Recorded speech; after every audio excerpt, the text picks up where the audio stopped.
চলো এই মিনি ক্যানভাসে এই পেন্টিংটা করা যায়। তো আমি এখানে ক্যানভাসটা নিয়েছি 4x4 ইঞ্চে। তো এই ক্যানভাসটা অনেক ছোট, আর আপু যেটাতে করেছে ওই ক্যানভাসটা একটু বড়। তো আমার ডিটেইলিং এর কাজগুলো একটু কাছাকাছি হবে।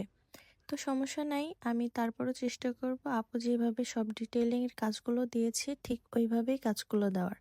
তো আমি প্রথমে ব্লুর সাথে হোয়াইট মিক্সড করে উপরের দিকে একটা লেয়ার দিয়ে সুন্দর করে একটা কালার করে নিয়েছি এবং নিচের দিকে আমি অরেঞ্জ দিয়েছি। আর আমার খেয়াল ছিল না, আমি আপুর এই ভিডিও টিউটোরিয়ালটা দেখিনি যে আপু ওখানে পিঙ্ক দিয়েছে। তো যাই হোক, একটু কালার মিস্টেক হয়ে গেছে।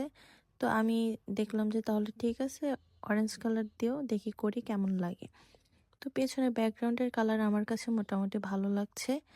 এখন ওইখানে 3টা লাইটের স্ট্যান্ড ছিল, আমিও সেটা পেন্সিল দিয়ে সুন্দর করে স্কেচ করে এঁকে নিয়েছি এবং ব্ল্যাক কালার দিয়ে সুন্দর করে লাইটগুলো এঁকে নিব। আর হ্যাঁ, আমি যে ব্যাকগ্রাউন্ডের কালার দিয়েছি সেই ক্ষেত্রে কিন্তু আমি হোয়াইট কালারটা বেশি অ্যাপ্লাই করেছি, কারণ যে কোনো কালারের ব্লেন্ডিং এর ক্ষেত্রে ওই সেম কালারগুলো একসাথে ব্লেন্ড না করে হোয়াইট কালার দিয়ে ব্লেন্ড করলে কালারগুলো খুব সুন্দরভাবে ফুটে ওঠে। এখন পাশের যে গাছগুলো দিচ্ছি, এটা দেওয়ার জন্য আমি এখানে স্যাপ গ্রিন এবং ব্ল্যাক ইউজ করেছি, যার জন্য গাছগুলো একটু ডার্ক শেডের হবে, কারণ ওপরে আমি আরেক লেয়ার হোয়াইট শ্যাডো দিয়ে দিব।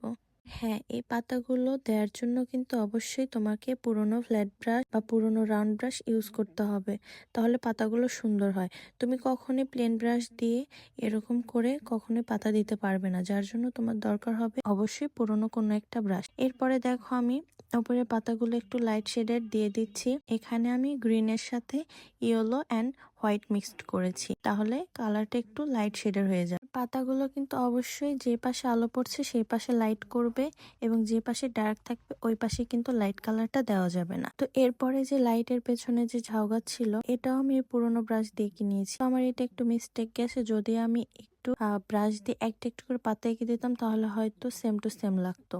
তো এটাও আমার কাছে খারাপ লাগছে না। তো তারপরে হচ্ছে এখানে কিছু পাতার সাথে ফুল ছিল, তো আমি সেটা দিয়ে দিলাম। পাশে কিছু গাছেও ফুল ছিল সাদা, ওগুলো আমি দিয়ে দিব একটা একটা করে। তো এই ছোট ক্যানভাস হলে পেন্টিং এ কিন্তু ডিটেলিং এর কাজ অনেক ভালো ছিল। এই লাইটের কাজ হয়ে গেলে আমার পেন্টিংটা কমপ্লিট। তো তোমাদের কাছে পেন্টিংটি কেমন লাগলো অবশ্যই কমেন্টে জানাবে। ভালো লাগলে লাইক কমেন্ট শেয়ার করে দিবে। এই পর্যন্ত, আল্লাহ হাফেজ।